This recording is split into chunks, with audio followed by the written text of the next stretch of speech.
Hi guys, I'm just going to do a quick update on where we're both at with things. So right now I'm 12 weeks out from the Lab at England, so I'm into my second week of dieting. First week went great, dropped like just under £4. Some fairly large tweaks going into this week. My calories are down between like 400 and just over 400 a day on each of the days, which is good. So that should see another 4 or 5 pounds drop off this week, all going well. Strength is good. I'm really happy with how everything feels.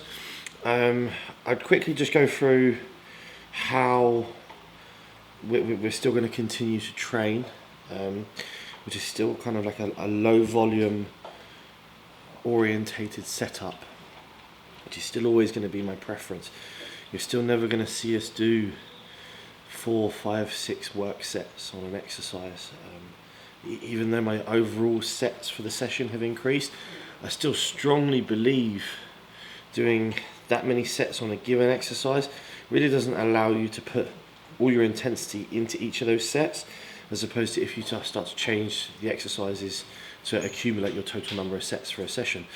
So you could hit 15 work sets a session, but I would never personally do that from, say, 3 exercises of 5 sets. I'd rather do 6 exercises or 7 exercises, each for 2 sets. And reason being is that when you just have those 2 sets and you separate the rep ranges of each of the 2 sets, so let's say one that's 6 to 10 reps and then one that's like 11 to 15 reps, those 2 separate rep ranges for each exercise are really easy to progress. So you can always guarantee you're going to be able to do progressive overload, and that's always going to be the premise that underpins our training, always. Because I feel going into a prep, maintaining strength or increasing strength is an absolute priority. Obviously, the main priority is stripping all the body fat, but second to that, and very close second to that, is ensuring that you don't drop any muscle mass. You don't want to get flat, you don't want to get stringy, you don't want to be outmassed. So to ensure that doesn't happen, this is how we go about doing it.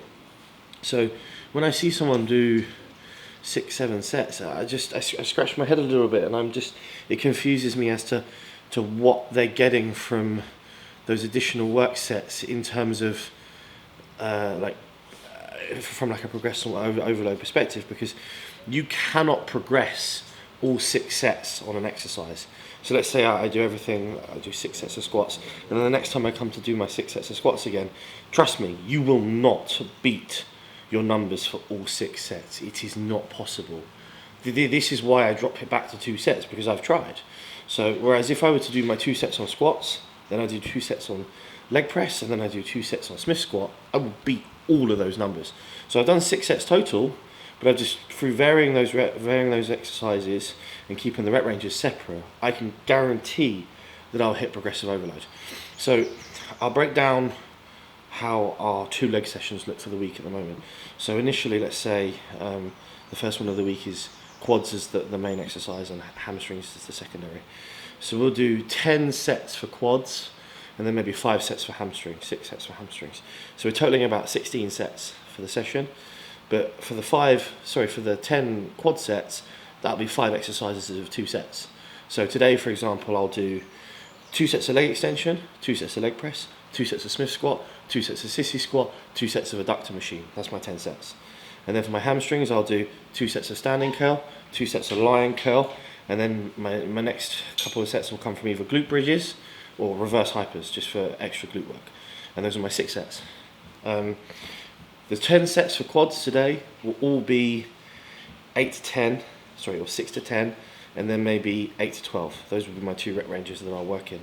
But then for the hamstrings, which will be lighter, everything will be either 10 to 15 for the first set, and then maybe 15 to 20 for the second set. So then my hamstring work is much lighter, and I'm concentrating more on just blood flow. And then the flip side of that is the hamstring day followed by quads. So I'll have 10 sets for hamstrings, and then 6 or so sets for quads. Hamstring work will be separated again, heavy to start with, and then the quad work will be lighter. The reason why I'm not just trashing through all 16 sets in those exact rep ranges is I feel, first of all, by the time you would get to hamstrings, you wouldn't really be able to give everything in like an 8 to 10 rep range.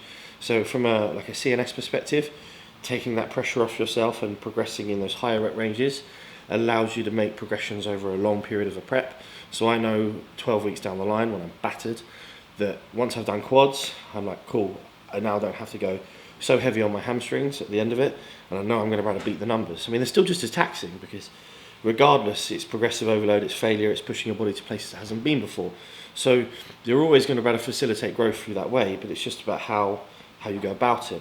And this, through lots of trial and error and lots of constantly re-evaluating things, this is how I kind of always come back to things. And in the videos that we did last year for the Universe Prep, we were still only doing 2 work sets per exercise. We sometimes were zigzagging, so we'd do like a set of rows, then a set of pull downs, then another set of rows, then another set of pull downs, then we'd move on. So, but it was still only 2 sets. And no matter how many which ways I try things and how I keep trying to push my size up, this, in my opinion, is still the most efficient way to grow. Now, I've been looking at every way to try to build muscle. Like this is my thing. I want to be the biggest, and I'm proving that by keep being able to add this tissue, and that's why I'm constantly trying new things. But when it comes back down to it, being able to hit those 10 sets for that body part, and then be able to recover and hit them again for the second time in the week, in my opinion, is the most efficient way to grow. And that's how you're going to see us set things up through the whole way through this prep. And yeah, we won't be adding sets for the sake of it. If through the latter stages of the prep, we're still not where we need to be condition-wise, well, if I'm not, Corin will be, her getting in conditions just like on autopilot. For me, the condition will be the issue, and if I have to add density to the sessions through drop sets and whatnot, then so be it. But if I can avoid those, then I will, because I don't feel that they are necessary. The second thing that we tried recently that I'm going to take a U-turn on, which again, it sounds a bit weird because I think maybe even just 2 months ago I was saying, oh, you should do this, is squeezing things. And I've just stopped doing it again because I would much rather just move heavier weights. I would much rather just lift heavier weights and place that eccentric tension as opposed to squeezing in the peak contraction for 2 seconds and then having to use 60% of the load. That's just my take on it. I mean, I've been looking at videos of how Dorian did things and how Ronnie did things. They didn't squeeze their lifts. They weren't doing 2.5 kilo dumbbell flies and squeezing it as hard as they could for 3 seconds. They just weren't doing it. Ronnie was pressing 200 kilo dumbbells, and that's how they built that size. Like, I fully appreciate for stubborn body parts, people will need to look elsewhere to try and stimulate that growth, but don't get lost in the marketing. Don't get lost in what a lot of guys are putting out there just to try to sex things up to sell their ebooks, because trust me, that's all they're doing. At the end of the day, the biggest guys have built their mass through basic progressive overload. I made an Instagram post about it. I'm scrolling through my Instagram and I'm seeing Kai squatting 5 plates for 20 reps. He's just moving it like it's nothing. Akeem Williams deadlifting 7 plates like it's nothing. Rami benching 5 plates like it's nothing. These dudes are that size because they've taken their time to build that level of strength. Like, it's quite funny because Kai said, oh, I'm not a powerlifter, I'm a bodybuilder. But he's kind of forgetting that he is really, really damn strong. He's stronger than most powerlifters, in fact. And if you go back a couple of the years to some of the videos where he was training with Oscar Arden, there's videos of him incline barbell pressing 5 plates for like 3 reps. And these guys are capable of doing that. So, but sometimes they get lost in delivering exactly what built their mass. Sometimes they'll try to sex it up a little bit. I don't think Kai does that. I think he's always very honest.